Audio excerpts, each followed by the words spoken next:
Hey ladies, so the other day I uploaded a video talking about some of the workouts that I recommended, but of course I'm going to be adding some here and there throughout the group. But today I wanted to talk about kind of the diet plan or meal planning that you could be doing for yourself. Everyone's going to be different. If you're following something that works for you, awesome. But I just want to share with you what's kind of working for me.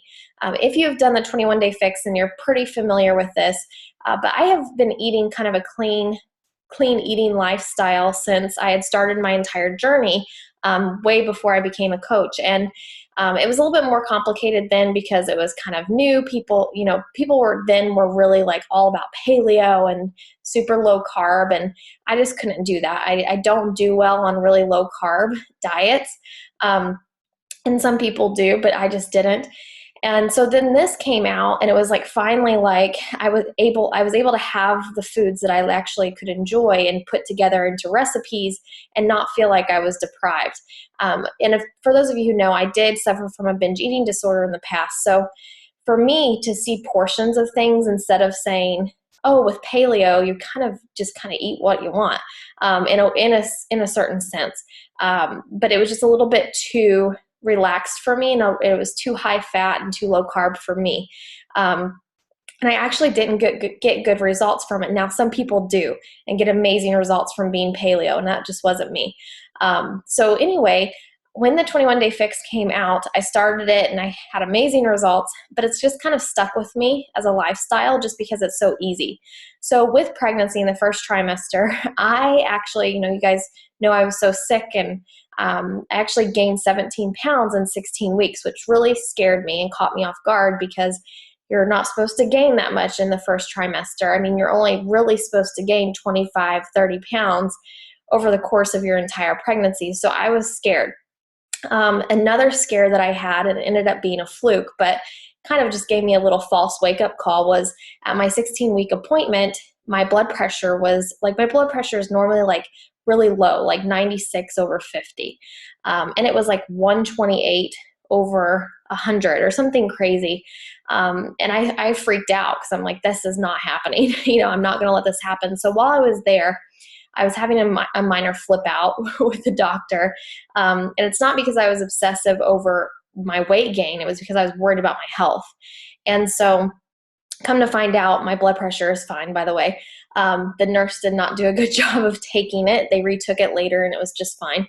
But anyway, I was scared. So it was a little bit of a false wake-up call to myself that I needed to, snap out of it and start getting my act together, because the whole first trimester, I was just eating whatever sounded good, which I know that in the first trimester, it's like you're in survival mode. Whatever you can get in your stomach and is going to stay down is what you do at that point in time. However, looking back, I could have made better choices for sure.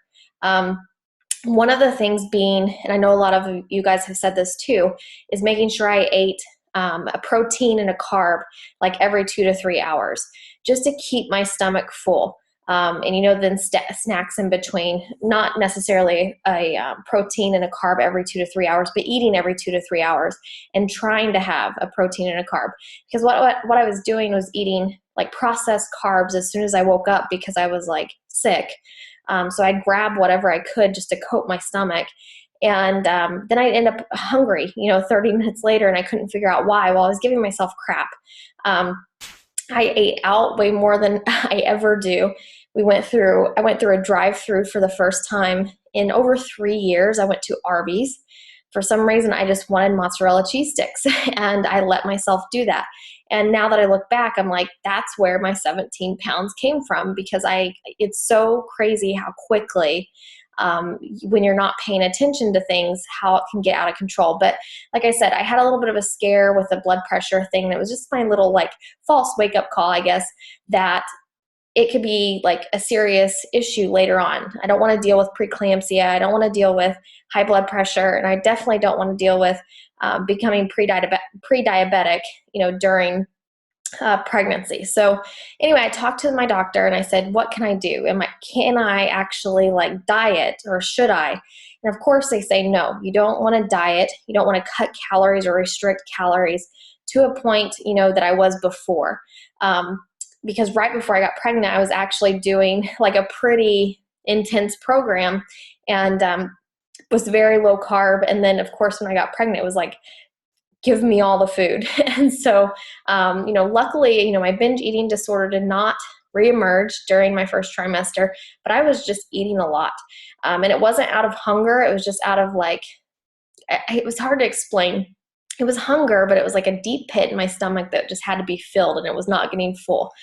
And I'm sure you guys know what I'm talking about. So anyway, those of you who are in your first trimester, try to take it slow. Try not to just listen to what your belly wants, and kind of give it what it needs, because that's what I didn't do, and I totally regret it. I want to go back and shake myself, because here I am, still, I haven't gained any weight in the second trimester, which is great, but I know that I have to gain weight in the third more than likely.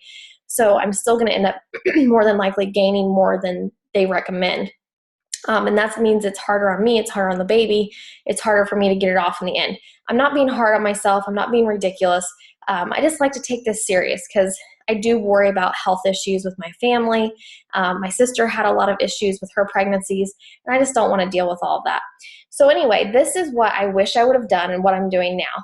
This, as we're pregnant and you wake up, when I was, planning and doing my food prep before I got pregnant, it was a little bit easier because even if I got bored of foods, I was still able to eat it. With pregnancy, it's like if chicken just doesn't sound good to me, I cannot eat it.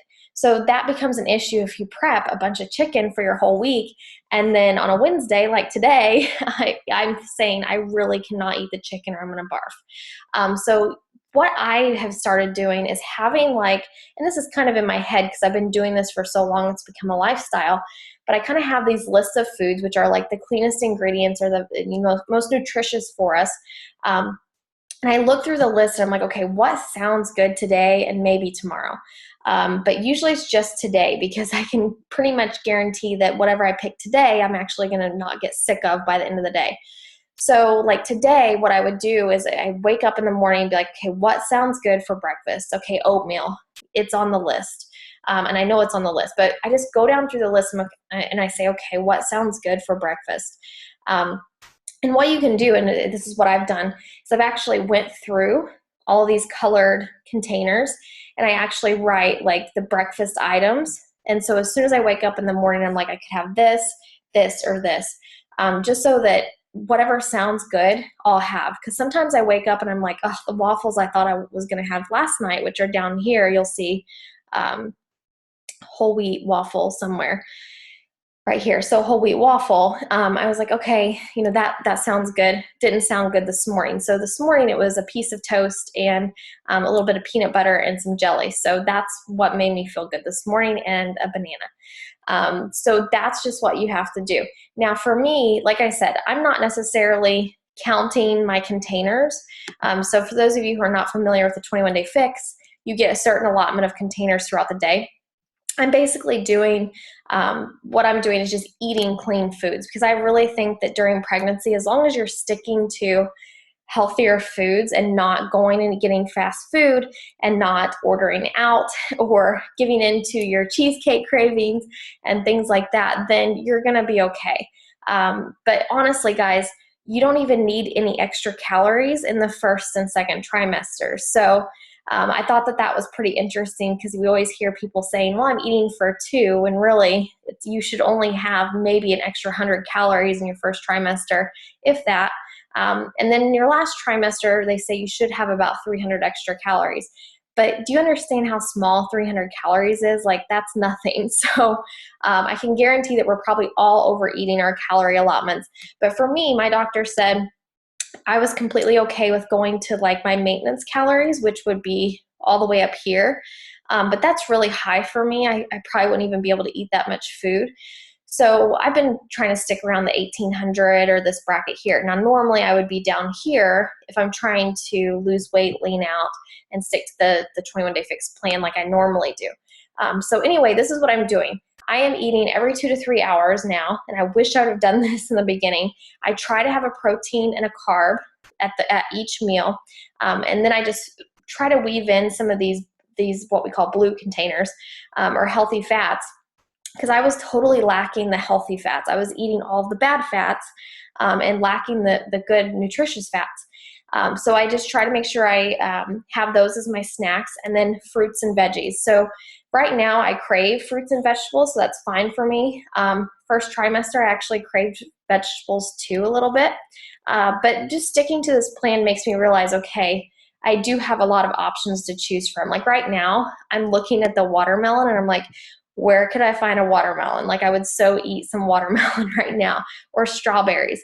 But when you're just sitting there hungry, you're gonna think of the things that you just saw on TV, which is usually pizza or fast food, or whatever your spouse brought in, or whoever is around, or you're going to be thinking about cravings and things that you want instead of the healthy stuff. So having this list like sitting in front of you and being able to look at it and be like, okay, what in the world sounds good right now?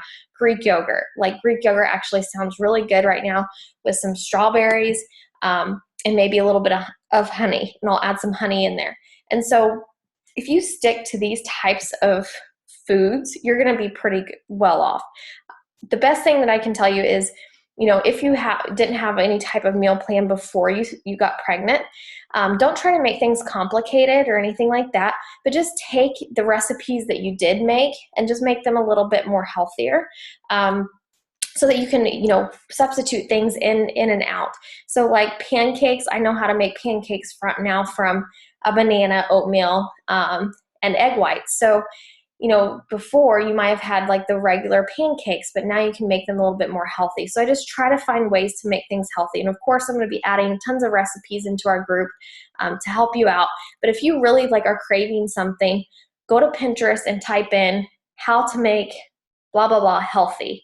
Healthy enchiladas, and just see how they make it differently. And then look at these food lists and look for the things that you could replace that are going to be like whole, nutritious, clean foods without all the preservatives, without all the sugar. And you're going to feel a lot better, and you're going to end up not gaining as much weight throughout your pregnancy. And you're going to make it a lot easier on you and baby. So that is what I'm doing. I don't have any extravagant meal plans because, like I said, every day is different for me. So I can't, map out a big meal plan for me. But what I can do is map out where I'm going to have those macronutrients. So I know in the morning I have to have a protein and a yellow and maybe a blue, or I'm going to be sick. And then, a little bit later, a purple. So I'll have a fruit. And so I'll just go over here and say, okay, what sounds good? And then what I'll do is we go to the grocery probably every 3 days. So I just make sure that I stock up on the most used stuff. Like some of this stuff, I'm not going to buy octopus and clams. Like, come on. So what I would recommend is print this out and then just highlight the foods that you love. And so then when you look at it, you can say, okay, here's the things that I love. I'm going to go to the grocery and make sure I have these in stock so that when I am hungry, I can just grab them. So anyway, guys, that's what I'm doing. I just wanted to share that with you. Hope this helps. If you have any questions, let me know. Bye, guys.